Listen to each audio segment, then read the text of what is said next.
nós temos falar neste 8 de agosto de 2020, esse sábado, Shabbat Shalom, Shabbat Shalom. Vamos fazer um estudo sobre a Epístola de 1 Tessalonicenses. Nosso último estudo foi na Epístola de Colossenses. Hoje, com a graça de Deus, vamos orar, fazer um estudo sobre a primeira carta de Paulo aos Tessalonicenses. Senhor Jesus, abençoe esse estudo. Aos nossos ouvintes também ilumina a nossa mente, a nossa voz, o nosso sopro, para ensinar a tua sã doutrina na palavra, como convém. Peço as graças do teu Santo Espírito. Amém. Essa série de estudos nós estamos fazendo das epístolas do Novo Testamento. Quero esclarecer o nosso objetivo. Nosso objetivo é extrair da palavra de Deus e aplicar a verdade.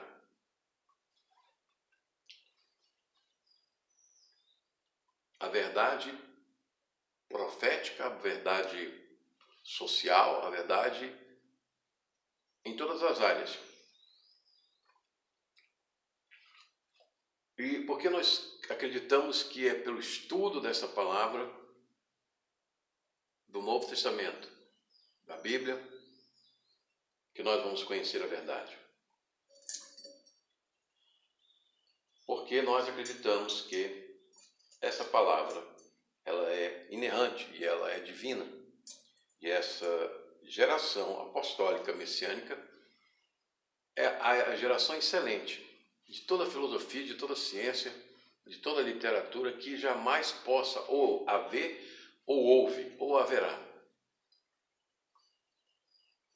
Eu vejo o momento atual, muitos jovens buscando a verdade sobre os valores humanos e sobre os valores metafísicos. E é preciso nós entendermos que essa cruz é o ato de resgate da verdade, da humanidade. Como assim? Jesus nos redimiu com o sangue da cruz, na cultura judaica, e esta é a cultura da verdade, cultura judaica cristã. Nós estamos num momento muito difícil, em que a utopia racionalista e iluminista da Revolução Francesa, ali o Estado-religião, intervenção e não criação, com a exaltação da razão humana acima da fé cristã, que lhe oferecia resistência. Esses mitos de divindade humana voltaram na Europa e no Ocidente, com grande força. Os mitos de Baal, os mitos de Moloque, os mitos do ateísmo, do coletivismo, do assembleísmo humano e do academicismo humano, revolucionário, todo-poderoso, absolutista, pode, como diz o profeta Daniel, essa cultura de mudar a lei e o tempo. E mudar o tempo nas relações de espaço. Mudar o cosmos. E eles fizeram isso com Galileu, com Newton, Copérnico. Eles mudaram o centro da Terra, que é a Terra, para o Sol. E criaram fantasias de cosmos, de terra giratória, molhada giratória. E falam que a Bíblia é loucura, que a cosmologia bíblica da Terra plana, imóvel, com o Sol girando sobre ela, como está em Josué capítulo 10, como está em Isaías 40, 22. palavra hug é abraço, um círculo, tem um círculo imóvel. Então, toda a palavra de Deus foi destruída na nossa mente por esses cientistas, entre aspas, ocultistas, que suas vidas eram no ocultismo, e esses revolucionários sociólogos e antropólogos modernos. Uma coisa assustadora, né? Tem uma aluna na universidade pública, estava fazendo mestrado, e essa orientadora disse: você não pode usar a palavra creia na sua monografia, porque senão você está advogando para a cultura judaica cristã, que é uma cultura falida, que é primitiva, não existe mais. Olha que bonito, hein? Assim está a academia pública brasileira. Assim está o mundo de uma maneira geral. O capitalismo e o socialismo se associaram no satanismo, né? Nos valores satânicos, contra o cristianismo, contra a cultura judaica cristã. É o que se chama de direita, mas aqui não há direita nem esquerda. O que há é verdade. A verdade que nos julgará. Pois o que é o homem? É uma erva que cai, murcha.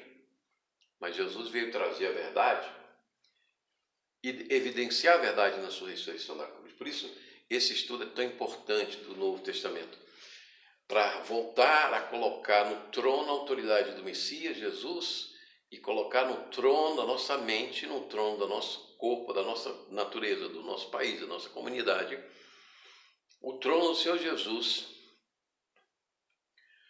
e a verdade do Senhor Jesus. Então, se a Bíblia é preservada, a sua palavra, se ela não fosse a palavra inspirada, ela não seria preservada. Aqui nós já avançamos muito, eu já falei do Dr. Will Pickering, dos melhores manuscritos da família 35. Ele usou a probabilidade de Pascal, um cristão, e conseguiu tirar e eliminar muitos erros que esses ocultistas e maçons tinham colocado no Novo Testamento grego. Inclusive, os estudos que nós fazemos aqui da Revista Atualizada, João Ferreira de Almeida, da Sociedade Bíblica, contém muitos erros ainda. E vamos usá-la nesse estudo. E alguma contradição a gente tem que eliminar pelo bom senso. Então vamos ao estudo da primeira epístola aos Tessalonicenses. Paulo, Silvano e Timóteo, a igreja dos Tessalonicenses, em Deus Pai e no Senhor Jesus Cristo, graça e paz a vós outros. Damos sempre graças a Deus por todos vós, mencionando em nossas orações sem cessar, recordando-nos diante do nosso Deus e Pai da operosidade da vossa fé, da abnegação do vosso amor, da firmeza da vossa esperança em nosso Senhor Jesus Cristo, reconhecendo, irmãos, diante do nosso Deus e Pai, da operosidade da vossa fé, da abnegação do vosso amor e da firmeza da vossa esperança em nosso Senhor Jesus Cristo, reconhecendo, irmãos amados de Cristo, a vossa eleição. Aqui está o conceito de eleição, que causa tanta polêmica entre presbiterianos e arminianos, no lapsianismo, né? Do decreto divino. Mas o fato é que Deus elegeu, vocacionou, chamou. E entre os que chamou, Ele também preparou e capacitou.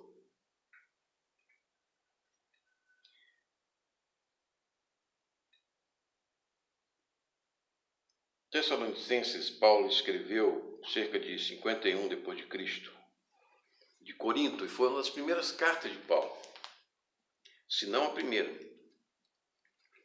Ele vai procurar desenvolver em duas partes. A primeira parte,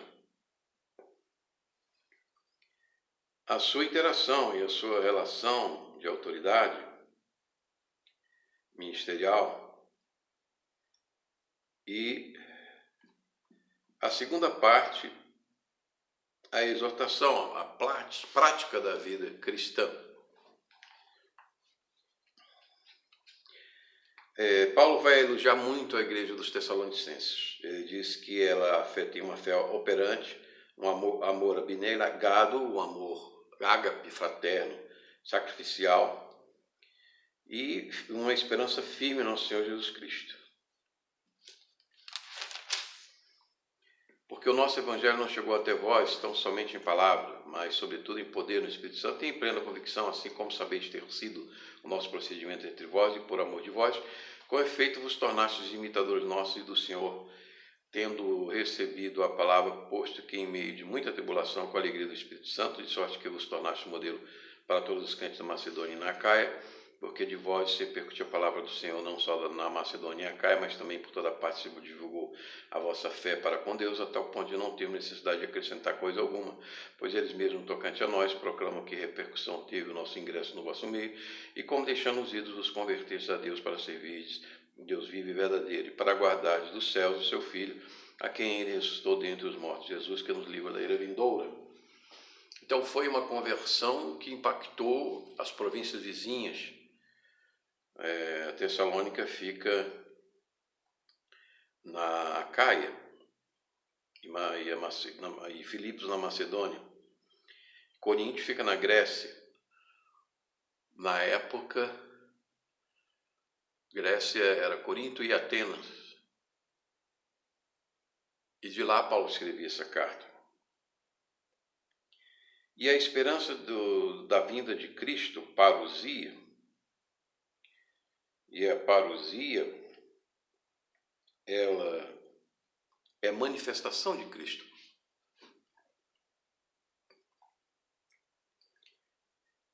Porque vós, irmãos, sabeis pessoalmente que a nossa estada entre vós não se tornou infrutífera, mas apesar de maltratados e ultrajados em Filipos, como é do vosso conhecimento, tivemos ousada confiança em nosso Deus para vos anunciar o Evangelho de Deus, em meio a muita luta, pois a nossa exortação não procede de engano nem de impureza, nem se baseia em dolo.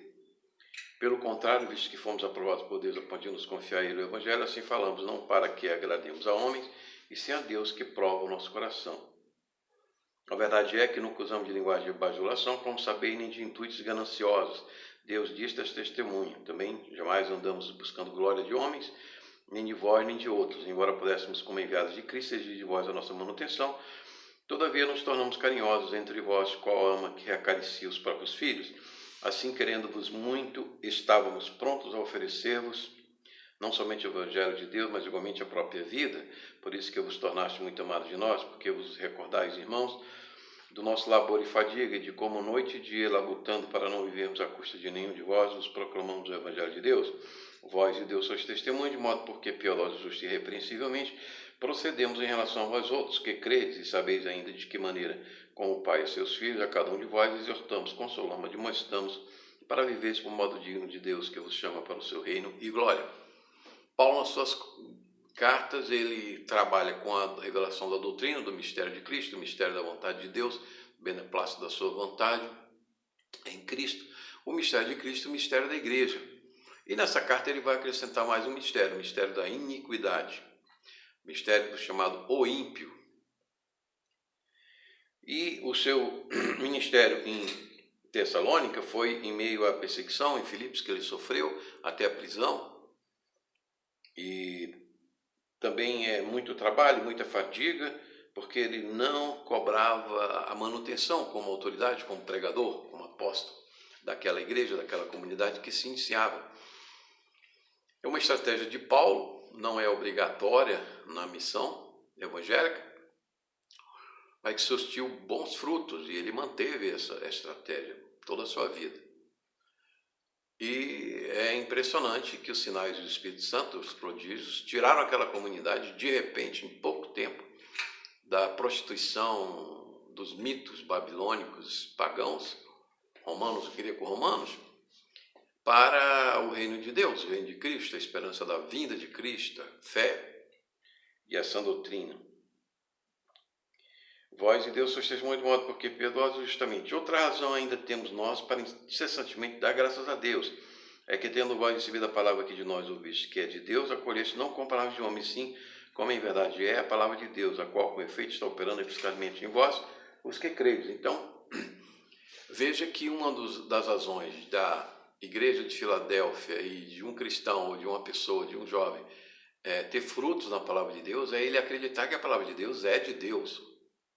E aí, com essa fé, com essa convicção de fé, a palavra dá frutos na vida daquele que assim crê.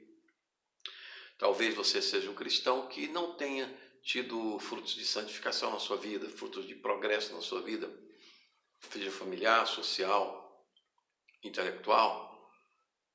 Você já parou para pensar se você realmente crê na preservação, na inerrância da Bíblia? Já falamos um pouco sobre a preservação, é um tema que muitos não creem, mas nós estamos avançando muito na preservação dos manuscritos corretos, purificando os erros históricos e acadêmicos que contaminaram as traduções e as coletâneas do Novo Testamento grego. Tanto é assim, irmãos, que vos tornasse imitadores da igreja de Deus existente na Judéia, em Cristo Jesus, porque também padeceste da parte dos vossos patrícios as mesmas coisas que eles, por sua vez, sofreram dos judeus, os quais não somente mataram o Senhor Jesus e os profetas, como também nos perseguiam e não agradam a Deus, e são adversários de todos os homens, a ponto de nos impedirem de falar aos gentios para que eles sejam salvos, a fim de ir enchendo sempre a medida de seus pecados. A ira, porém, sobreveio contra eles definitivamente. Eles são adversários de todos os homens e não agradam a Deus, essa característica dos judeus fariseus hipócritas. Então, eles não creem no seu próprio Deus, né? E, logicamente, não vão crer num deuses que não são verdadeiros, que eles, pelo conhecimento da Escritura, sabem que não são deuses verdadeiros. Então, eles usam da hipocrisia, do veneno da hipocrisia, não todos os judeus, porque aqui Paulo estava falando daquela geração específica da sua geração de Jerusalém, que perseguiu os cristãos da igreja como ele mesmo veio de lá. Ora, nós, irmãos orfanados por breve tempo na vossa presença, não porém de coração, com tanto mais empenho diligenciamos com grande desejo de ver-vos pessoalmente. Por isso quisemos ir até vós, pelo menos eu, Paulo, não somente uma vez, mas duas, contudo Satanás nos barrou o caminho, pois quem é a nossa esperança, a alegria ou coroa em que exultamos na presença do nosso Senhor Jesus em sua vinda, não sois vós? Sim, vós sois realmente a nossa glória e a nossa alegria. Então alguns veem aqui uma coroa de alegria e de glória, duas coroas aqui, como galardão para os missionários, para os evangelistas. Ele tentou também ir encontrá-los pessoalmente, novamente, né? Voltar em Corintos, mas Satanás o impediu. Veja que Paulo, ele, como falou aos Efésios, ele não esconde a existência desse ser maligno de Satanás, né? Que apareceu um aqui, né? O Abaddon, sobre essa capela, querendo nos extinguir a vida, né? E ele trouxe essa pandemia e pandemonia aí do morcego, do vírus, com esses especuladores financeiros globalistas, George Soros e os seus fundos trilionários aí, com China, Bill Gates, Fundação Melinda Gates, etc., Obama, todos eles promovendo aí a custa da bandeira da sanidade pública, né? Esse genocídio mundial global com os chineses, Partido Comunista, que tem uma agenda única anticristã, nós sabemos já bem claramente isso, de gênero, atacar a família, a igreja, a fé, etc. Pelo que não podemos suportar mais o cuidado por vós, parecendo bem ficar sozinhos em Atenas, enviamos nosso irmão Timóteo, ministro de Deus no Evangelho de Cristo, para, em benefício da vossa fé, confirmarmos e exortarmos, a fim de que ninguém se inquiete com essas tribulações, porque vós mesmos sabeis que estamos indignados para isto, pois quando ainda estávamos convosco, predissemos que iam ser afligidos, o que de fato aconteceu e é do vosso conhecimento. Foi por isso que, já não me sendo possível continuar esperando, mandei indagar o estado da vossa fé, temendo que o tentador vos provasse, tornasse inútil o nosso labor. Então o tentador, o diabo, aqui ele chama de Satanás, adversário, e diabo acusador, ele enviou Timóteo e ficou em Atenas. Aquele já estava em Coríntios. Agora, porém, com regresso de Timóteo, vindo do vosso meio, trazendo-nos boas notícias da vossa fé e do vosso amor, e ainda de que sempre guardais grata lembrança de nós, desejando muito ver-nos, como aliás também nós a vós outros. Sim, irmãos, por isso fomos consolados acerca de vós pela vossa fé, apesar de todas as nossas privações e tribulação, porque agora vivemos, se é que estáis firmados no Senhor.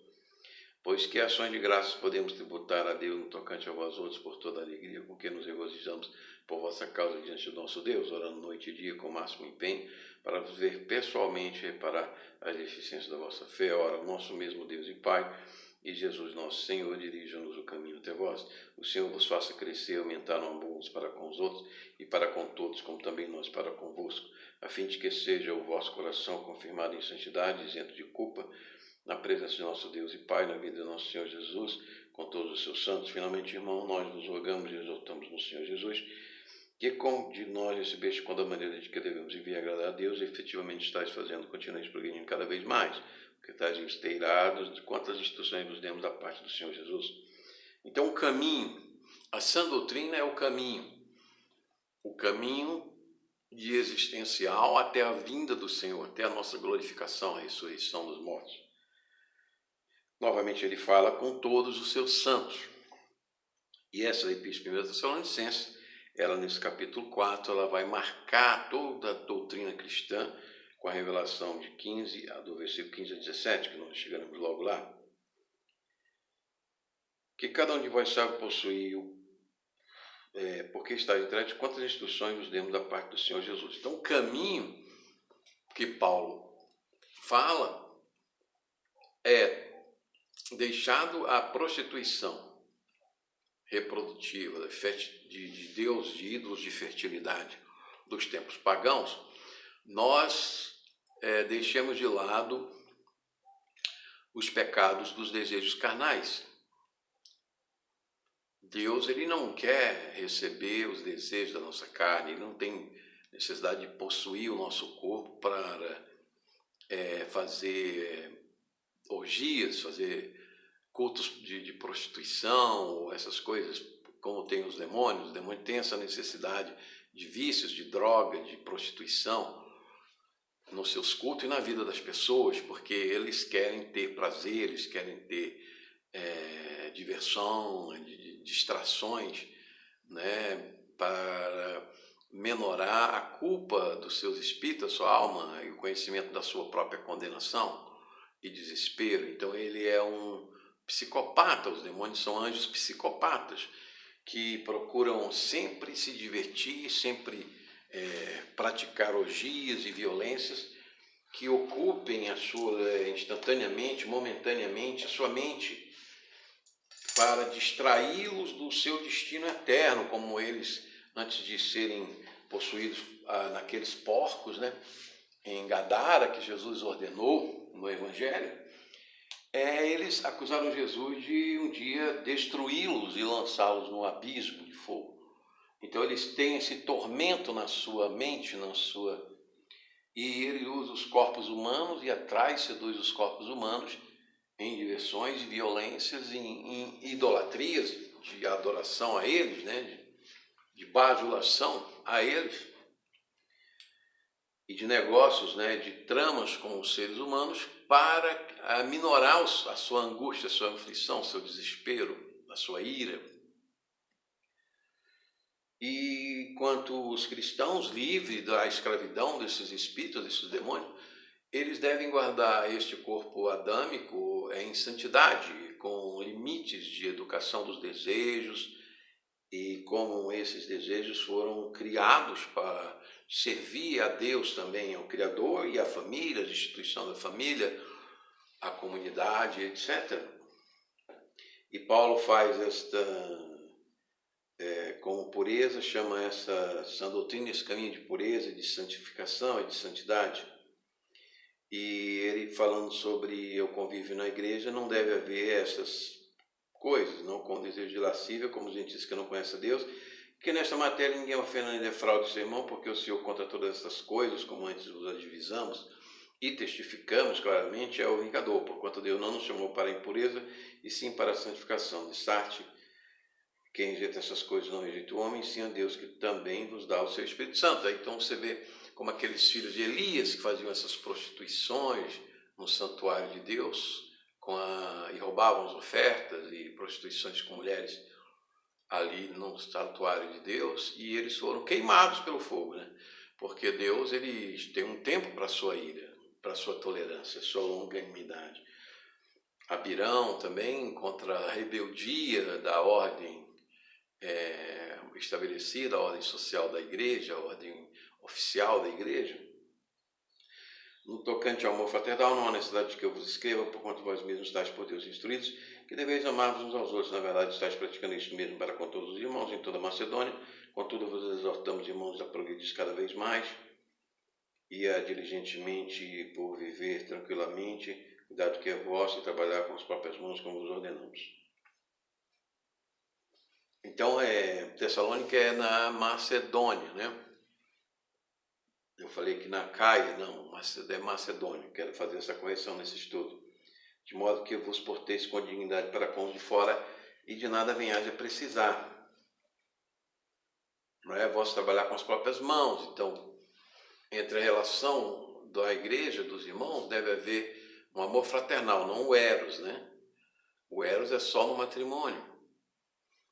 E que ninguém defraude o outro irmão com esse amor eros fora do matrimônio, com outro irmão da igreja. Isso dá sérias consequências e dá vingança de Deus. E além disso, temos a instrução sobre o amor fraternal.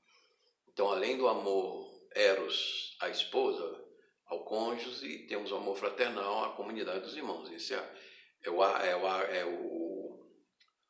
o ágape é o sacrificial, o eros é o conjugal e o fraternal, né? É outra palavra no grego que define o fraternal. E Paulo diz, não queremos, porém, irmão, que seja ignorante com respeito aos que dormem. Aqui Paulo encerra a instrução do amor eros, do amor fraternal, da limitação, da educação desse amor, desse dom natural e divino que Deus nos dá, na santificação, na pureza, na sã doutrina, e ele passa a falar desse tema que é original e super importante dessa carta. Não queremos, porém, irmãos, que sejais ignorantes com respeito aos que dormem, para não os entristecer, como os demais que não têm esperança. Pois se cremos que Jesus morreu, ressuscitou, assim também Deus, mediante Jesus, estará em sua companhia os que dormem. Ora, ainda vos declaramos por palavra do Senhor, isto é, nós os vivos que ficamos até a vinda do Senhor, de modo algum precederemos os que dormem, porquanto o Senhor mesmo, dada a sua palavra de ordem, ouvida a voz do arcanjo e a soada trombeta de Deus, descerá dos céus, e os mortos em Cristo ressuscitarão primeiro, depois nós, os vivos que ficarmos, seremos arrebatados juntamente com eles entre nuvens para o encontro do Senhor nos ares, e assim estaremos para sempre com o Senhor. Consolai-vos, pois, uns aos outros com estas palavras. Então aqui, irmão, a gente tem que chamar a atenção, a distração da nossa mente, da nossa cultura. A nossa cultura ela é toda distraída e desviada para nós não entendermos a Bíblia, a palavra, o Novo Testamento, né? Principalmente o Novo Testamento, que é a palavra da verdade e é a hermenêutica do Antigo Testamento. E exegese também. Aqui Paulo fala do encontro nos ares. Mateus 24, Jesus anuncia um encontro na terra, quando ele volta. É uma parousia na terra. Mas a nossa parousia tom é por anos, no céu, nas nuvens. Ora, se nós seremos arrebatados e ressuscitados para o encontro nas nuvens com Cristo, é sinal que ele não vai voltar neste momento. É um momento diferente, é uma parousia diferente. Ela não é pública, ela é para a igreja. É claro que ela não vai ser invisível, como muitos dizem, porque é impossível um poder desse se manifestar de tal maneira sem que o mundo perceba, né? Serão milhões e milhões, centenas de milhões de cristãos que subirão, desaparecerão. Então isso não é invisível, como alguns cinicamente acusam os pré-tribulacionistas. Então, esta parousia do Senhor nos consola, porque ela nos livra do juízo divino que vai cair na terra sobre essa terra. Então nós não estamos preocupados aqui com aquelas palavras de Lucas 21, como eu vi um profeta na África dizer que ele mandou lá estender a mão, Jesus mandou estender a mão e os astros se chocaram e houve trevas sobre toda a terra. Foi uma coisa, não, isso aí é para depois do nosso arrebatamento. Isso aí vai acontecer sim, os astros vão se abalar, mas é na grande tribulação. Nós já estaremos transformados com o corpo celeste, seguros no paraíso de Deus, como São Dimas na cruz, aquele ladrão que se arrependeu e creu. Então, este é o... Eu vi um filósofo, eu não quero citar o nome para não dizer que eu estou querendo ofender o pensamento dele, mas ele fala que na sua organização filosófica e cultural nós temos que pensar na hora da nossa morte. É verdade, a gente pode pensar assim, tem uma fase da vida que a gente pensa. Mas mais importante que pensar na hora da nossa morte, o que nós fizemos e tal, o cristão ele pensa no encontro com Cristo nas nuvens, que nós vamos encontrar com Cristo nas nuvens do céu. Todo cristão eleito, salvo, predestinado, santificado pelo Espírito Santo, ele vai encontrar com Jesus nas nuvens do céu. Não há dúvida, nós vamos encontrar com Jesus, não. Então, essa é a nossa expectativa, é a nossa boa esperança, que nos consola e a nossa bendita esperança. Irmão, relativamente aos tempos das épocas, não há necessidade de que eu vos escreva, pois vós mesmos estáis inteirados com precisão de que o dia do Senhor vem como ladrão de noite. Quando andarem dizendo paz e segurança, eis que ele sobreviverá repetindo a destruição, convém as dores de parto, a que está para dar a luz, e de nenhum modo escaparão. Aqui é uma nota, principalmente agora no momento que nós estamos com a explosão do Líbano, lá do um grande material de hidróxido de amônia, né? Que é um material explosivo, e alguns analisam que houve um míssil ali naquele depósito. É uma área explosiva que cada dia piora mais, né? Eu fico apavorado ali, meu irmão, porque, sabe, os cristãos ainda com os Estados Unidos mandavam tropas para equilibrar um pouco aquela violência do Oriente Médio, mas agora os Estados Unidos estão saindo, os cristãos estão saindo de lá. E aquilo parece que vai pegar fogo, né? Aquilo já, as nações todas estão se tornando nucleares. Agora eu vi assim com pavor o Irã, a Arábia Saudita, né? Comprou já bombas atômicas do Paquistão. E aqui eu vou dar um testemunho que eu estive num jantar com o embaixador do Egito uma vez, não que eu ande em embaixadas, mas foi uma vez eu tive com o embaixador do Egito e fiz algumas perguntas e ele me falou algumas coisas. Eu perguntei por que Maomé, os ossos dele estão em Meca, se ele diz que subiu no céu em Jerusalém, num cavalo branco. Aí ele me falou, eu acho que zombando de mim, né, sabendo que eu era uma pergunta de cristão, dizendo porque ele desceu. E realmente, alguns dizem que ele teve chance de ser cristão e não foi aceito no céu. Portanto, vejam, aí na continuidade da conversa ele me disse, os árabes não têm bomba atômica. Bom, há muito tempo eu pensava isso. Realmente, o país árabe não tem. Não, mas está me esquecendo do Paquistão, que é um país islâmico, né? Amigo do Bush, da família Bush.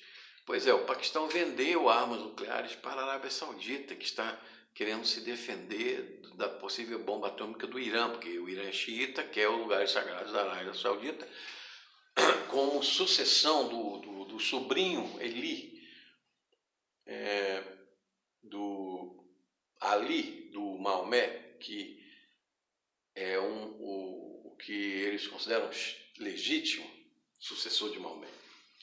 Então veja que a Arábia Saudita comprou já suas armas nucleares, só não entregou o Paquistão, dizem, não entregou, vai saber, né? E o Irã está fazendo a sua. Então veja aí, e as bombas estão explodindo, os mísseis estão caindo lá. Então, meu Deus, aquilo lá é um pavor, aquilo ali é um fim do mundo, Israel está no meio, né? E os cristãos estão saindo de lá. Imagina, se aquilo ali já piorou com os cristãos saindo, imagina essa terra quando o Senhor nos arrebatar aqui em 1 Tessalonicenses 4, 15 a 18. Como vai ficar aqui embaixo? Então, essa paz e segurança virá destruição. Você repara que essa pandemia, ela começou com o financiamento dado pelo Obama, né? Para a pesquisa da peste chinesa do morcego. Comprovadamente, de 3 milhões de dólares a 5 milhões de dólares foram financiados. E havia críticas dizendo que não se devia mexer com isso. E alguns especialistas dizem que eles ainda sintetizaram o vírus do Covid-19, aumentando a sua pestilência, né? Com um pedaço do retrovírus, um pedaço do vírus da AIDS, que dá trombose, e o retrovírus que dá disseminação, como gripe, como resfriado, né? E também com um terceiro vírus. Isso foi dito por um virologista prêmio Nobel francês, né? Não é nenhum especulador. Então, veja que o argumento de Obama para financiar esse laboratório de Wuhan foi de que precisava conhecer para quando surgisse terem recursos. E agora a gente vê que eles esconderam os recursos, a ivermectina, a hidroxicloroquina, né? E tem uma nova denúncia de um juiz aí de agências internacionais dizendo que houve muito roubo por fraude no recebimento desses medicamentos, o valor orçamentário e no contrabando, né, por agentes públicos fraudulentos para países fora do Brasil. É mais um tipo de roubo que o povo brasileiro vem sofrendo, um verdadeiro genocídio, né? E todos serão julgados por esse genocídio. Não tem esquerda, não tem direita. O avião é o que eu digo, o avião está para cair, a esquadrilha está para cair, porque Deus não vai deixar sem juízo esses genocidas, seja da esquerda ou da direita. Mas vós, irmãos, não estáis em trevas para que esse dia como ladrão vos apanhe de surpresa, porquanto vós todos sois filhos da luz e filhos do dia. Nós não somos da noite nem das trevas, assim pois não dormamos como os demais, pelo contrário, vigiemos, sejamos sóbrios. Ora, os que dormem, dormem de noite, os que se embriagam de noite, que se embriagam. Nós, porém, que somos do dia, sejamos sóbrios, vestindo da couraça da fé e do amor, e tomando como capacete de esperança da salvação. Porque Deus não nos destinou para a ira, mas para alcançar a salvação mediante o nosso Senhor Jesus Cristo, que morreu por nós, para que quer vigiemos, quer durmamos, vivamos em união com Ele, consoláveis pois uns aos outros, edificai-vos reciprocamente, como também estáis fazendo. Eu me consolo com essas palavras de Paulo, porque ele deixa claro, Jesus veio sofrer nossas dores, levar nossas enfermidades, nosso castigo, e agora na hora do juízo de Deus, ele já levou os nossos pecados, as nossas enfermidades. Na hora do juízo de Deus cair sobre a humanidade, ele vai nos deixar aqui embaixo? Eu creio que não. Assim como ele não deixou o pecado exterminar o nosso sopro de vida, mas nos deu a esperança da vida eterna, sofrendo na cruz por nós, levando a cruz e fazendo a obra da redenção sozinho, eu acho que ele vai usar do seu poder, da sua glória, para nos livrar da ira vindoura. Então isso eu não tenho dúvida. Eu não estou dizendo que nós vamos ter uma vida, né, de Ferrari, de mansões, de jatinhos, de liberalidades, e ainda vamos ser salvos, sem santificação nenhuma. Não, nós poderemos sofrer sim prisão, perseguição, censura, como nós já estamos sofrendo, conservadores, cristãos, e nós sabotagem linguística com a esquerda, a nova esquerda gramicista, que faz sabotagem nas nossas gerações novas, os filhos, os jovens, com linguagens de gênero, quer dizer, com psicopatologias, né, com psicopatas, com formação de mentes psicopatas que defendem a artificialidade de gênero e distingue da artificialidade do louco, né? Se você tem um corpo de homem e quer ser mulher, você também podia ser Napoleão, né? Bonaparte, mas não, Napoleão é loucura. Agora, se você tem um corpo de homem e quer ser mulher, não, isso é normalidade, é naturalidade. Esses psicopatas estão ensinando isso e querem ensinar até as crianças, querem determinar esse conhecimento e essa formação às nossas crianças. É uma loucura que nós estamos vivendo na sociedade hoje. E aí eu me consolo, porque aqueles que não se livrarem dessa doença satânica vão sofrer a ira de Deus. Não significa que nós não vamos sofrer a ira dos homens, a ira dos psicopatas, a ira do diabo, Satanás. Nós sofremos todo dia.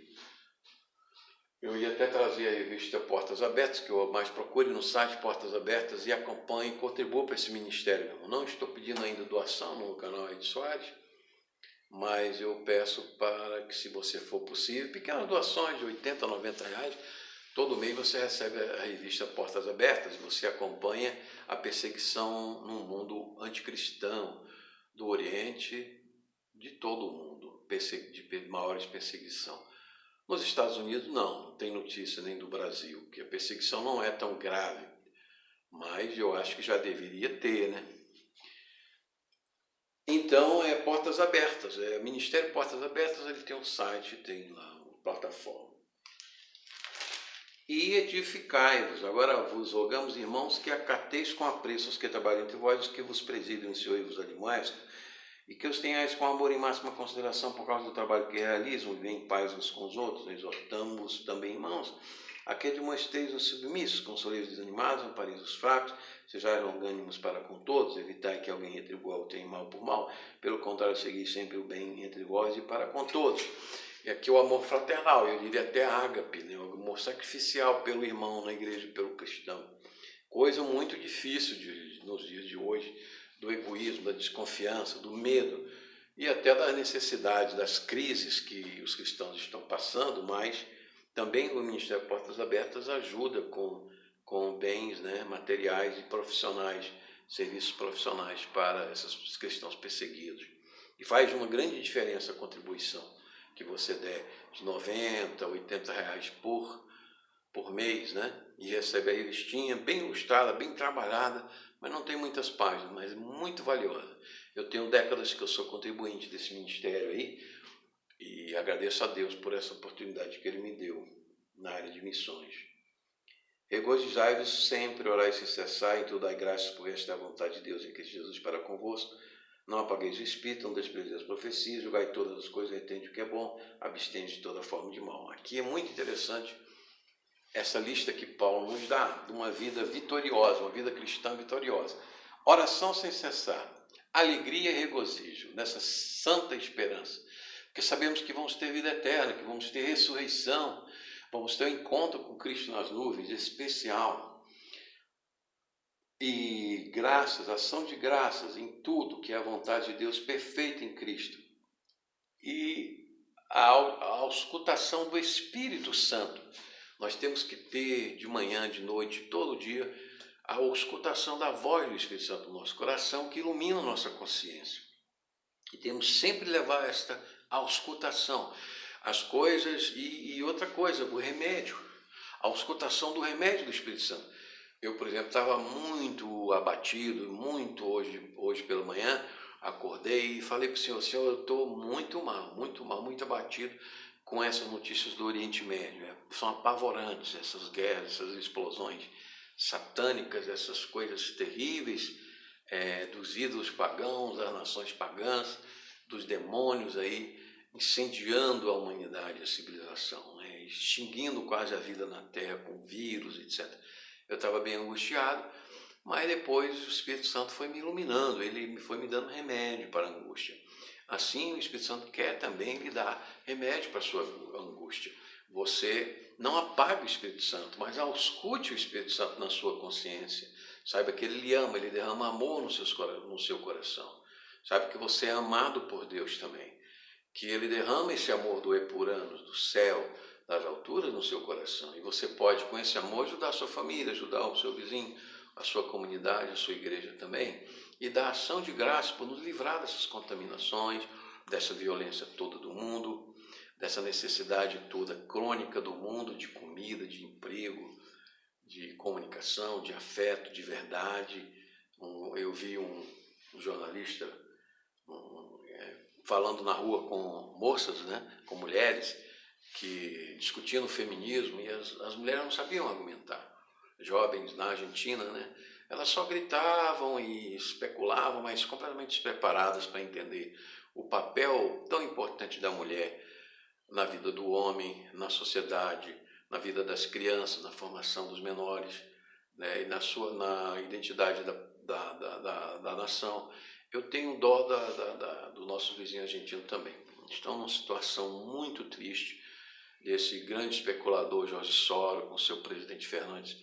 É terrível aprovar o aborto agora como saúde essencial da mulher, etc. Quer dizer, eles estão destruindo a Argentina como um laboratório satânico, né? Satanás, ele está pisando mesmo, destruindo a humanidade. A humanidade não se santifica, não busca a palavra. É por isso, mulheres, jovens, busca a palavra, aprenda, passe esse estudo para outras pessoas, compartilhe, né? Faça comentários aí, se eu puder ter tempo, eu ainda poderei responder alguns, ajudá-los, para que vocês tenham uma vida de amor com Deus, de paz, de equilíbrio, de alegria, de gozo, de regozijo, de esperança. Porque o que está aí nas universidades, nessas propostas de esquerda e de direita, são conflitos violentos, conflitos econômicos, e isso vai gerar explosões no mundo. Muitas explosões e vítimas. E Deus quer nos guardar de tudo isso. E aí está a receita do bom cristão. Não apagueis o Espírito. Auscultai o Espírito Santo. O Espírito da verdade, o Espírito da guia, o Espírito do caminho de Jesus. E não desprezeis as profecias. Mas não, cuidado com esses falsos profetas que estão por aí. E até esses falsos exegetas também, né? Porque eles se dizem profetas, dizem que as coisas vão acontecer e tal, mas não sabem, não interpretam, não estudam, não se preparam para interpretar as Escrituras, né? Não sabem distinguir o pré-tribulacionismo do pós-tribulacionismo, os textos do pré-tribulacionismo, os textos da vinda do dia do Senhor da vingança e os textos da parousia epuranos do Senhor, no céu, da vinda no céu para o Senhor. A segunda vinda de Cristo é a segunda vinda pública. Cristo vem todo dia, irmão. Ele vem ajudar um aqui, outro lá, tirar um da angústia. Como ele vê a Paulo, ele vê a Pedro. Eu não concordo com os teólogos, né? Dizendo, não, ele foi e ficou lá. Nem na comunhão, não tem nada a ver com o corpo de Cristo. O corpo dele está lá no trono. Não, o corpo de Cristo já veio na minha casa, eu já ouvi a sua glória do Pai no seu rosto, maravilhosa. Você não vê o rosto porque a luz é muito grande, ele tem uma roupa branca assim também. E eu já vi. E teve um testemunho de outra pessoa, da minha visão. Não fui só eu que Deus